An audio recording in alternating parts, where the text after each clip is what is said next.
Hello everyone, आप सभी का स्वागत है हमारे YouTube channel online study class में। आज की इस वीडियो में हम देखेंगे छत्तीसगढ़ सहायक शिक्षक एवं शिक्षक भर्ती परीक्षा 2026 के लिए हिंदी भाषा एवं शिक्षण शास्त्र का मॉडल पेपर 2 देखेंगे। बहुत ही इंपॉर्टेंट क्वेश्चंस हैं, वीडियो को लास्ट तक जरूर देखें। क्वेश्चन नंबर 1 है, निम्नलिखित में से अघोष व्यंजनों का सही समूह है। अघोष व्यंजनों का ग घ ड क ख च छ ज झ न्य ड ढ ण। तो इसमें से अघोष व्यंजन पूछा है, तो क्या हो जाएगा इसका right answer? Option number B, क ख च छ। ये क्या है? अघोष व्यंजन है। व्याख्या देखते हैं। जिन वर्णों के उच्चारण में स्वर तंत्रियों में कंपन नहीं होता उन्हें क्या कहते हैं? अघोष कहते हैं। प्रत्येक वर्ग का पहला और दूसरा व्यंजन, पहला और दूसरा व्यंजन, तो पहले वर्ग में क और ख, पहला और दूसरा बोला है प्रत्येक वर्ग में, और दूसरे वर्ग में च छ दिया हुआ था, तो ये क्या है? राइट आंसर है, ये अघोष है। तथा स स स ये भी अघोष होते हैं। अघोष किसे कहते हैं? जिनके उच्चारण में स्वर तंत्रियों में कंपन नहीं होता है। और क्या याद रख सकते हैं? प्रत्येक वर्ग का पहला और दूसरा व्यंजन अघोष होते हैं। क्वेश्चन नंबर 2 है, निम्नलिखित में से यण संधि के उदाहरण हैं। यण संधि का उदाहरण पूछा है। यद्यपि, अन्वेषण, महोदय, पावक। तो इसमें से यण संधि है यद्यपि और अन्वेषण, ये दोनों क्या है? यण संधि के उदाहरण हैं। जे और के, राइट आंसर है इसका ऑप्शन नंबर ए, केवल जे और के। यद्यपि, ये यदि प्लस अपि, और अन्वेषण अनु प्लस एषण यण संधि के उदाहरण हैं। महोदय, महा प्लस उदय, ये क्या है? गुण संधि है। और पावक दिया हुआ था, पौ प्लस अक, ये क्या है? अयादि संधि का उदाहरण है।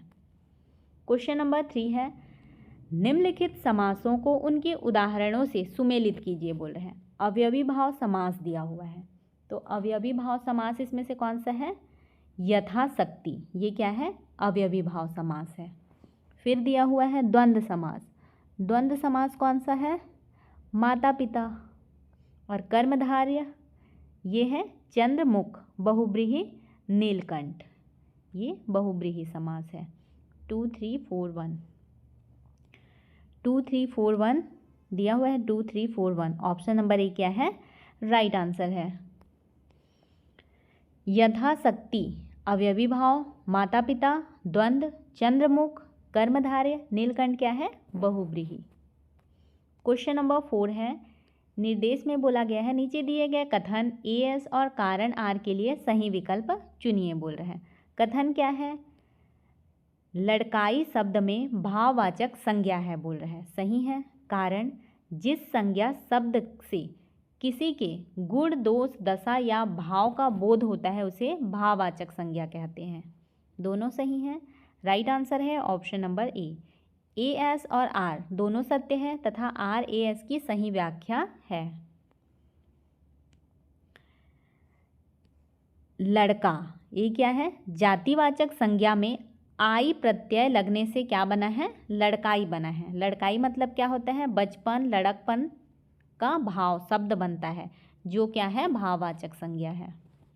क्वेश्चन नंबर 5 है, निस्तेज। निस्तेज शब्द में प्रयुक्त उपसर्ग है, क्या है ये? निस्तेज। तो नी दिया हुआ है, निस, निर और नी, तो ये किससे बना है? निस। तो इसमें उपसर्ग पूछा है, उपसर्ग कौन सा हो जाएगा? निस, ऑप्शन नंबर बी। निस प्लस तेज, ये क्या है? उपसर्ग है, यहाँ निस उपसर्ग का प्रयोग हुआ है। क्वेश्चन नंबर 6 है, निम्नलिखित में से कौन सा शब्द सदैव एक वचन में प्रयुक्त होता है? आंसू, बाल, जनता, दर्शन। तो एक वचन में प्रयुक्त होता है हमेशा बोल रहे हैं, तो जनता, ऑप्शन नंबर सी इसका राइट आंसर है। जनता क्या है? जनता, भीड़, पानी, दूध आदि शब्द सदैव एक वचन में आते हैं, इन सबको भी याद रखना है, भीड़, पानी, दूध। जबकि आंसू, बाल, दर्शन सदैव क्या होते हैं? बहुवचन में प्रयुक्त होते हैं।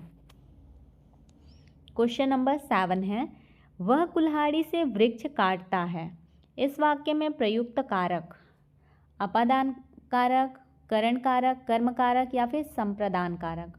कौन सा कारक है वह कुल्हाड़ी से वृक्ष काटता है? इसमें है करण कारक, करण कारक, ऑप्शन नंबर बी। क्रिया को संपन्न करने के साधन कुल्हाड़ी का बोध हो रहा है। क्या बोल रहे हैं? वह कुल्हाड़ी से काटता है, बोल रहे हैं वृक्ष को, इसलिए ये क्या है? साधन के अर्थ में से परसर्ग का करण कारक होता है, मतलब जिससे कार्य को संपन्न किया जा रहा है उसका भी वहाँ पे बोध हो रहा है उस वाक्य में, तो उसी को क्या बोला जाएगा? करण कारक। कुल्हाड़ी से बोला गया है ना, से। तद्भव, तद्भव तत्सम युग्मों का सही मिलान कीजिए, बोल रहे हैं आग। आग का क्या है? अग्नि। तद्भव और तत्सम दिया हुआ है। भाई का भ्राता। मोर क्या है? मयूर। आंसू का अश्रु। 2143 2143 ऑप्शन नंबर बी क्या है? राइट आंसर है। आग का अग्नि, भाई का भ्राता, मोर का मयूर, आंसू अश्रु। क्वेश्चन नंबर 9 है, निम्नलिखित में से कमल का पर्यायवाची शब्द नहीं है, बोल रहे हैं। जलज, पंकज, वारिद, नीरज। तो क्या है इसमें से? वारिद। ये क्या है? कमल का पर्यायवाची नहीं है। बाकी जलज, पंकज और नीर ये क्या है? कमल के पर्यायवाची शब्द हैं। जलज, पंकज और नीरज कमल के पर्यायवाची हैं। वारिद क्या है? वारी प्लस द, जल देने वाला, मतलब बादल का पर्यायवाची है ये वारिद। क्वेश्चन नंबर 10 है, सही विलोम युग्म का चयन कीजिए, बोल रहे हैं। अवनति, उन्नति सही है। अनिवार्य, ऐच्छिक सही है। सत्कार, तिरस्कार ये भी सही है। विलोम होना चाहिए ना, उसी को सही करना है। आमिष, सामिष दिया हुआ है, ये रॉन्ग है। जे, के और एल सही है। जे, के, एल किस में दिया हुआ है? ऑप्शन नंबर बी में। ये क्या है? राइट आंसर है। आमिष और सामिष दोनों का अर्थ क्या है? मांस युक्त होता है। इनका विलोम निरामिष, अगर आमिष और निरामिष दिया होता है या फिर सामिष और निरामिष दिया होता, आमिष निरामिष, तो ये मांस रहित होता है निरामिष का अर्थ। से सभी युग्म क्या है? सही है। क्वेश्चन नंबर 11 है, जिनके हृदय में ममता ना हो वाक्यांश के लिए एक शब्द है। निर्दय, निर्मम, निष्ठुर, निर्भय। राइट आंसर है ऑप्शन नंबर बी, निर्मम। जिसके हृदय में ममता ना हो, इस वाक्यांश के लिए एक शब्द क्या है? निर्मम। जिसके हृदय में ममता ना हो उसे निर्मम कहते हैं। जिसके हृदय में दया ना हो उसे निर्दय कहते हैं। क्वेश्चन नंबर 12 है, नीचे दिए गए कथन और कारण के लिए सही विकल्प चुनिए, बोल रहे हैं। कथन में क्या बोला गया है? हाथ कंगन को आरसी क्या? लोकोक्ति का अर्थ है प्रत्यक्ष को प्रमाण की आवश्यकता नहीं होती, सही है ये। कारण क्या है इसका? लोकोक्तियाँ समाज के लंबे अनुभव का परिणाम देती है और प्रायः स्वतंत्र वाक्य के रूप में प्रयुक्त होती हैं, बोल रहे हैं। ये भी सही है, दोनों सही हैं, बट AS/R की व्याख्या नहीं कर पा रहे, इसलिए इसका राइट आंसर क्या हो जाएगा? Option number B. AS और R दोनों सत्य है तथा R AS की सही व्याख्या नहीं है। दोनों कथन अपनी अपनी जगह पर्याप्त पूर्ण सत्य हैं, परंतु कारण R कथन AS लोकोक्ति के विशिष्ट अर्थ की व्याख्या नहीं कर रहा है, बल्कि उसकी विशेषता को बता रहा है। क्वेश्चन नंबर 13 है, मुहावरों और उनके अर्थ का सही मिलान कीजिए। आकाश पाताल एक करना, क्या है ये? आकाश पाताल एक करना का अर्थ बहुत परिश्रम करना। आँखों में धूल झोंकना, आँखों में धूल झोंकना मतलब धोखा देना। आग बबूला होना, आग बबूला होना क्या है? क्रोधित होना।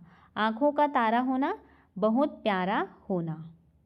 2413 2413 किस में है? ऑप्शन नंबर ए में। ये क्या है? राइट आंसर है। आकाश पाताल एक करना, बहुत परिश्रम करना, आँखों में धूल झोंकना का क्या है? धोखा देना। आग बबूला होना, क्रोधित होना, और आँखों का तारा होना मतलब बहुत प्यारा होना।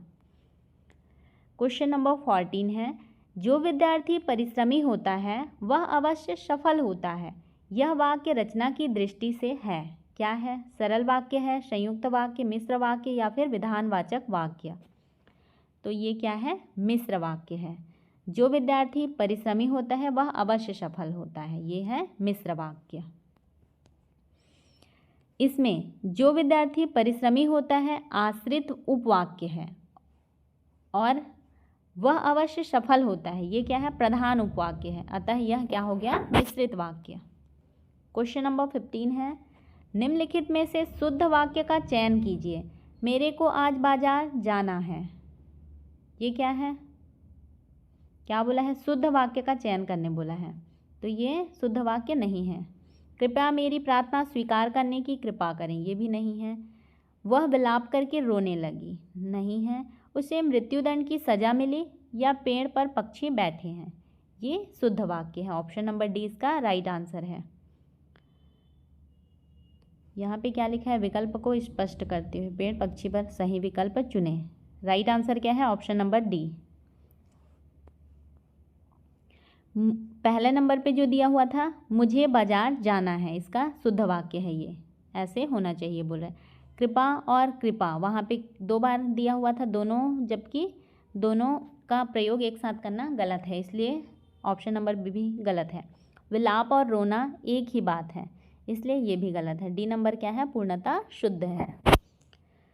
क्वेश्चन नंबर 16 है, भाषा अधिगम, लैंग्वेज लर्निंग और भाषा अर्जन, लैंग्वेज एक्विजिशन के बीच मुख्य अंतर क्या है बोल रहे हैं। भाषा अधिगम स्वाभाविक होता है जबकि भाषा अर्जन प्रयासपूर्ण होता है। सही है ये कि नहीं है? दोनों के बीच मुख्य अंतर पूछा है, तो ये सही नहीं है। भाषा अर्जन सहज और स्वाभाविक होता है जबकि भाषा अधिगम प्रयासपूर्ण और औपचारिक होता है, ये क्या है? सही है। ऑप्शन नंबर बी इसका राइट आंसर है।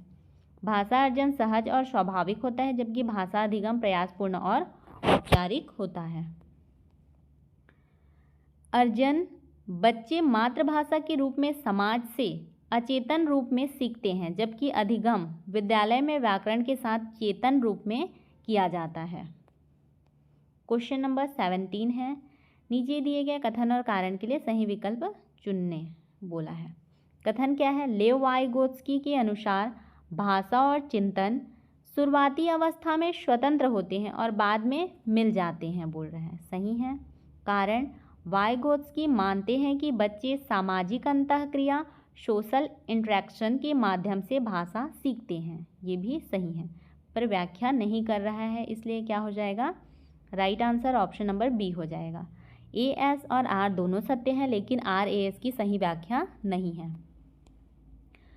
दोनों कथन वाइगोत्स्की के सिद्धांतों के अनुसार बिल्कुल सत्य हैं, परंतु कारण आर सामाजिक अंतःक्रिया की बात कर रहा है, जो कथन ए एस भाषा और चिंतन के संबंध की प्रत्यक्ष व्याख्या नहीं है।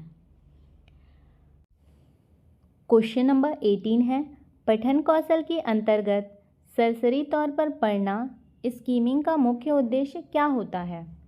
पाठ के किसी विशिष्ट तथ्य को खोजना, पाठ का सामान्य अर्थ या मुख्य विचार जानना, प्रत्येक शब्द का अर्थ कंठस्थ करना, लेखन की व्याकरणिक त्रुटियों को पकड़ना। राइट आंसर है ऑप्शन नंबर बी, पाठ का सामान्य अर्थ या फिर मुख्य विचार को जानना होता है सरसरी तौर पर पढ़ने का उद्देश्य।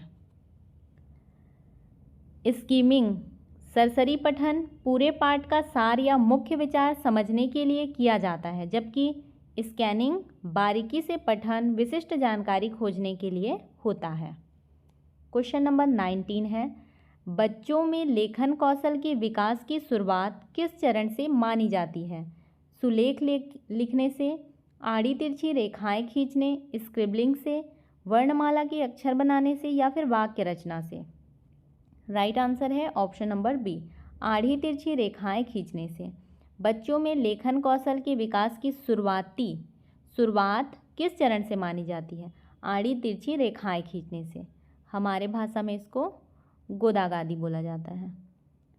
बच्चे का जब कलम या फिर पेंसिल पकड़कर कागज पर अर्थहीन आड़ी तिरछी रेखाएं स्क्रबलिंग किरमकाटी बनाते हैं तो वह उनके लेखन विकास का प्रारंभिक चरण होता है।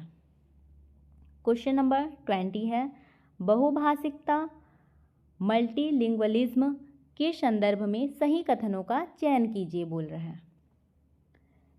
पहला है, यह संज्ञानात्मक विकास कॉग्निटिव डेवलपमेंट में सकारात्मक भूमिका निभाती है, सही है। यह बच्चों की रचनात्मकता को बढ़ाती है, ये भी सही है। यह नई भाषा सीखने में भाषा उत्पन्न करती है, ये गलत है। इसमें एक संसाधन के रूप में प्रयोग किया जाना चाहिए, इसे एक संसाधन के रूप में प्रयोग किया जाना चाहिए बोल रहे हैं, सही है।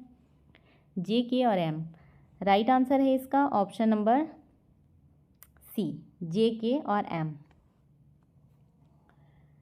बहुभाषिकता कभी भी बाधा नहीं होती, बल्कि यह एक सीढ़ी और संसाधन का कार्य करती है जो बुद्धि और रचनात्मकता को क्या करती है, बढ़ाती है। क्वेश्चन नंबर 21 है, समावेशी कक्षा में दृष्टिबाधित विजुअल एम्पेयर्ड बच्चों के भाषा शिक्षण के लिए शिक्षक को क्या करना चाहिए बोल रहे हैं। जो बच्चे दृष्टिबाधित होते हैं उन्हें केवल लिखित कार्य देना चाहिए। ब्रेल लिपि और श्रव्य ऑडियो सामग्री का अधिक से अधिक उपयोग करना चाहिए। उन्हें कक्षा के अंत में अलग बिठाना चाहिए। उनके लिए भाषा सीखना अनिवार्य नहीं करना चाहिए बोला है, तो इसमें से बी नंबर सही है। ब्रेल लिपि और श्रव्य ऑडियो सामग्री का अधिक से अधिक उपयोग करना चाहिए उनके लिए, दृष्टिबाधित बच्चों के लिए। दृष्टिबाधित बच्चों के लिए स्पर्श, ब्रेल और श्रवण ऑडियो स्पष्ट वाचन सबसे प्रभावी शिक्षण माध्यम होते हैं। क्वेश्चन नंबर 22 है, मूल्यांकन की प्रक्रिया में पोर्टफोलियो क्या है पूछा है। यह बच्चों की केवल कमियों का रिकॉर्ड है। यह एक निश्चित अवधि में बच्चों के कार्यों, प्रगति और उपलब्धियों का क्रमबद्ध संग्रह है। यह केवल वार्षिक परीक्षा का प्रश्न पत्र है। यह शिक्षक के वेतन का विवरण है। क्या है राइट आंसर इसमें? पोर्टफोलियो बोला है, तो यह एक निश्चित अवधि में बच्चों के कार्यों, प्रगति और उपलब्धियों का क्रमबद्ध संग्रह है। पोर्टफोलियो छात्र के बहुआयामी विकास का एक प्रामाणिक दस्तावेज होता है जो सतत मूल्यांकन में अत्यंत सहायक होता है। क्वेश्चन नंबर 23 है, कथन और कारण है। कथन में बोला गया है, भाषा शिक्षण में निदानात्मक परीक्षण मतलब डायग्नोस्टिक टेस्टिंग के बाद उपचारात्मक शिक्षण रेमेडिकल टीचिंग आवश्यक है बोल रहे हैं, सही है।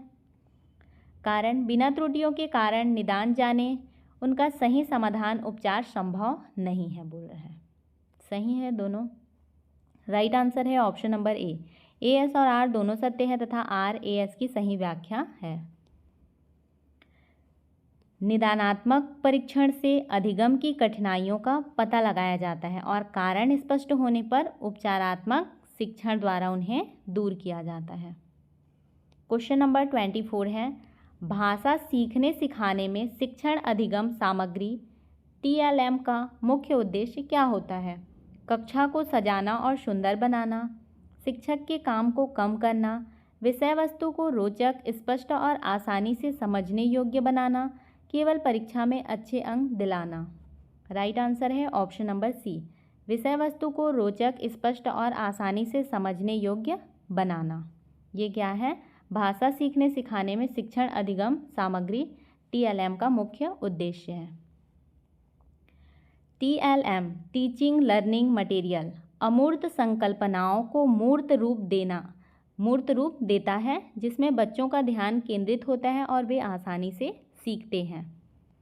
क्वेश्चन नंबर 25 है, बच्चों द्वारा भाषा सीखने लिखने के दौरान की जाने वाली गलतियों एरर्स को किस रूप में देखा जाना चाहिए? अधिगम प्रक्रिया का एक प्राकृतिक और महत्वपूर्ण हिस्सा, शिक्षक की पूर्ण असफलता, बच्चे की मानसिक कमजोरी, भाषा विकास में एक स्थायी रुकावट। राइट आंसर है ऑप्शन नंबर ए, अधिगम प्रक्रिया का एक प्राकृतिक और महत्वपूर्ण हिस्सा के रूप में देखा जाना चाहिए गलतियों को। गलतियां यह बताती हैं कि बच्चा कैसे सोच रहा है, वे सीखने की प्रक्रिया के सूचक हैं, ना कि विफलता के। क्वेश्चन नंबर 26 है, शायद कल वर्षा हो, यह किस काल का उदाहरण है? सामान्य भविष्यत काल, संभाव्य भविष्यत काल, हेतु मद भविष्यत काल, संदिग्ध भूतकाल।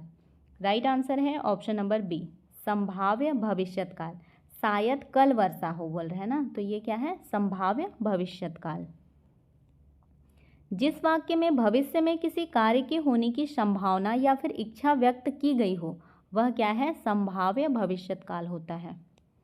क्वेश्चन नंबर 27 है, राम पुस्तक पढ़ता है, इस वाक्य को कर्मवाच्य में बदलिए। राम ने पुस्तक पढ़ी, राम से पुस्तक पढ़ी जाती है, राम से पढ़ा नहीं जाता, पुस्तक राम पढ़ रहा है। किस में बदलने बोला है? कर्मवाच्य में। तो क्या हो जाएगा? राम से पुस्तक पढ़ी जाती है, ये राइट आंसर है। कर्मवाच्य में कर्म की प्रधानता होती है और कर्ता के साथ से या फिर के द्वारा का प्रयोग होता है। अतः राम से पुस्तक पढ़ी जाती है, से है इसमें सही रूप है ये। क्वेश्चन नंबर 28 है, भाषा कौशल लैंग्वेज स्किल्स के संबंध में अंतः संबंध इंटरकनेक्शन का क्या अर्थ है बोला है। तो क्या अर्थ है भाषा कौशल के संबंध में इंटरकनेक्शन का? सभी कौशल सुनना, बोलना, पढ़ना, लिखना अलग अलग सीखे जाते हैं? नहीं। एक कौशल का विकास दूसरे कौशल के विकास में सहायक होता है बोल रहा है, ये सही है। ऑप्शन नंबर बी इसका राइट आंसर है। भाषा के चारों कौशल आपस में गुथे हुए इंटीग्रेटेड होते हैं। एक कौशल का विकास दूसरे को स्वाभाविक रूप से सकारात्मक रूप से प्रभावित करता है। क्वेश्चन नंबर 29 है, अर्थ समझने एवं अर्थ निर्माण मीनिंग मेकिंग के लिए सबसे उपयुक्त पठन विधि कौन सा है? अर्थ समझने एवं अर्थ के निर्माण के लिए बोला है। ऊंचे स्वर में पढ़ाना, लाउड रीडिंग, मौन वाचन, साइलेंट रीडिंग, अनुकरण वाचन, इमिटेशन रीडिंग या फिर सामूहिक वाचन बोला है, कोरल रीडिंग। तो क्या हो जाएगा इसका राइट आंसर? मौन वाचन। ये क्या है? अर्थ समझने और अर्थ निर्माण के लिए सबसे उपयुक्त विधि है साइलेंट रीडिंग। मौन वाचन में व्यक्ति की एकाग्रता बढ़ती है जिससे वह पढ़े गए गद्यांश के गहरे अर्थ को समझने और चिंतन करने में सबसे अधिक सक्षम होता है। क्वेश्चन नंबर 30 है, प्राथमिक स्तर पर व्याकरण शिक्षण की सबसे रुचिकर और प्रभावी विधि कौन सी है? प्राथमिक स्तर पर व्याकरण शिक्षण की बोला है। निगमन विधि, नियम से उदाहरण, आगमन विधि, उदाहरण से नियम, पाठ्यपुस्तक विधि या फिर सूत्र विधि। तो क्या है? सबसे आगमन विधि सबसे उपयुक्त है, उदाहरण से नियम ये क्या है? रुचिकर और प्रभावी विधि है। बच्चों के लिए पहले उनके आसपास के परिचित उदाहरण प्रस्तुत करना और फिर चर्चा के माध्यम से नियम व्याकरण तक पहुंचना सबसे प्रभावी मनोवैज्ञानिक विधि आगमन है। इसका PDF आपको हमारे टेलीग्राम चैनल और व्हाट्सएप ग्रुप पे मिल जाएगा। आपको हमारी यह वीडियो कैसी लगी कमेंट करके ज़रूर बताएं। यदि आपको हमारी यह वीडियो अच्छी लगी हो तो वीडियो को लाइक करें, अपने दोस्तों के साथ शेयर करें और चैनल को सब्सक्राइब करना बिल्कुल भी ना भूलें।